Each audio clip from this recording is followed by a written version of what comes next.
জয় জগন্নাথ। জগন্নাথ দেব সবার ভালো করুক, মঙ্গল করুক। তোমরা অনেকেই হয়তো দেখেছো যে আমি অনেকবার শেয়ার করেছি রথের ভিডিও। আমাদের পাড়া থেকে যে রথযাত্রা হয় তারই একটি ব্লগ তোমাদের সাথে আজকে শেয়ার করতে আসলাম। জানি ভিডিওটা অনেক বড় হয়ে যাবে, কিন্তু তাও তোমাদের কাছে অনেকটা অনুরোধ থাকলো যে এই ভিডিওটা পুরোটা দেখো, কেমন হয়েছে সেটাও তোমরা সবাই মতামত দিও। রথযাত্রার দিন সকাল থেকে উঠে সবাই খুব ব্যস্ত। যাদের উৎসাহে এই রথযাত্রা আমাদের পাড়া থেকে এতটা বড় জায়গা নিয়েছে, সেই সব ছোট ছোট কচিকাঁচা বাচ্চাদেরকে তো তোমাদেরকে প্রথমেই দেখিয়েছি। তাদের প্রচেষ্টার জন্যই আর কি এতটা সফলতা হয়েছে, আর আমরা বড়রা জাস্ট ওদের পাশে দাঁড়িয়েছি।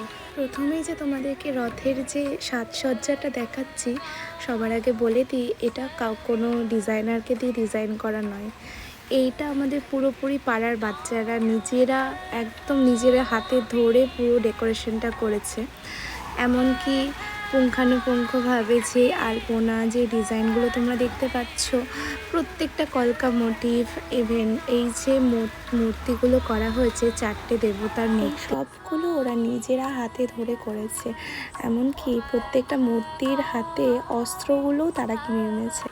বললে হয়তো বিশ্বাস হবে না তোমাদের, সত্যি এই যে প্রত্যেকটা জিনিস যে দেখতে পাচ্ছ, শুধু রথটা বানিয়ে জাস্ট ফ্যাক্টরি থেকে আনা হয়েছিল। তারপর থেকে যে রঙের কারুকার্য আর এই যে মূর্তিগুলো দেখতে পাচ্ছ, প্রত্যেকটা বাচ্চাগুলো একদম কঠোর পরিশ্রম করে করেছে। আর এরই মধ্যে আরেকজনের কথা না বললেই নয়, এই যে জগন্নাথ, বলরাম, সুভদ্রা মহারানীকে সুন্দরভাবে সাজিয়েছে, ওরই প্রত্যেকটা বুদ্ধি, ওরই প্রত্যেকটা কারুকার্য এতটাই আমাদেরকে আপ্লুত করেছে যে সেটা বলে বোঝানোর নয়। এই মালা গাঁথা থেকে শুরু করে ভগবানের ড্রেস, মুকুট, সব কিছু ও নিজে হাতে ধরে খেটে করেছে। সত্যি ভগবানের কৃপা না থাকলে হয়তো এতটা ট্যালেন্ট নিজের মধ্যে থেকে আসে না এত অল্প বয়সে। তারপর আর কি এই সব প্রস্তুতি করতে করতে হয়ে গেল বিকেল, মানে একদম রথযাত্রার সেই শুভ মুহূর্ত। তারপর আমিও একটু রেডি হয়ে নিই, আর বেরিয়ে দেখি এই পুচকি পুচকি বাচ্চাগুলো নাচ করছে, তো সাথে ওদের একটু ভিডিও ক্লিপ নিয়ে। তোমরা অনেকেই কমেন্ট করেছো, অনেকেই মেসেজ করেছো যে রথের ডেকোরেশনটা কে করেছে।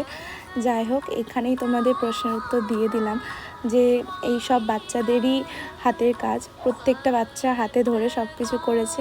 একার পক্ষে হয়তো কারোর সম্ভব ছিল না, ওকে সবাই সহযোগিতা করেছে বলে ওই এতটা সাকসেসফুলি করতে পেরেছে। হলো, আর আরতির পর সবাই সেই জগন্নাথ দেবের আরতি গ্রহণ করলাম, আর সবাই সেই রথের শুভ মুহূর্তে এসে উপস্থিত হলাম। রথের চাকাতে দুধ গঙ্গা জল দিয়ে সেই চাকার উদ্ভাবন করা হলো, আর আস্তে আস্তে সকলে, পাড়ার সবাই জগন্নাথ দেবকে ফল ফুল দান করলো। সকলের সাথে সাথে আমিও জগন্নাথ দেবকে স্মরণ করে তাকে একটু ফুল ফল দান করলাম, আর তার রথের রশিতে দুধ গঙ্গা জল ঢাললাম।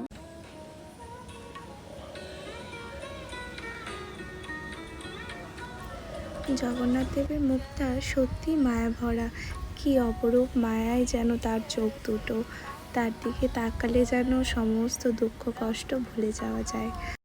তারপর জয় জগন্নাথ বলে আমাদের রথের রশি টানা হলো, আর জগন্নাথ দেবও তার মাসির বাড়ির উদ্দেশ্যে রওনা দিয়ে দিল। জগন্নাথ দেবের এই মাসির বাড়ি যাওয়ার যে সাজসজ্জাটা কেমন লাগছে তোমরা অবশ্যই জানিও।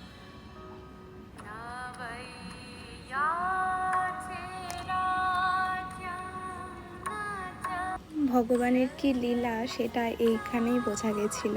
সেদিন আমাদের সবার পরিকল্পনা ছিল যে আমাদের যেরকম দুর্গাপুজোতে বিসর্জনে মা দুর্গাকে যে রুটে ঘোরানো হয়, মানে আমাদের সবার পরিচিত ভারত সেবাশ্রম আশ্রম, সেই আশ্রমের রাস্তা থেকে আমাদের মা দুর্গাকে ঘোরানো হয়। তো আমরাও তাই ভেবেছিলাম যে ওখান থেকে ব্যাক করিয়ে নিয়ে চলে আসবো, আশ্রমের ভেতর যাব না।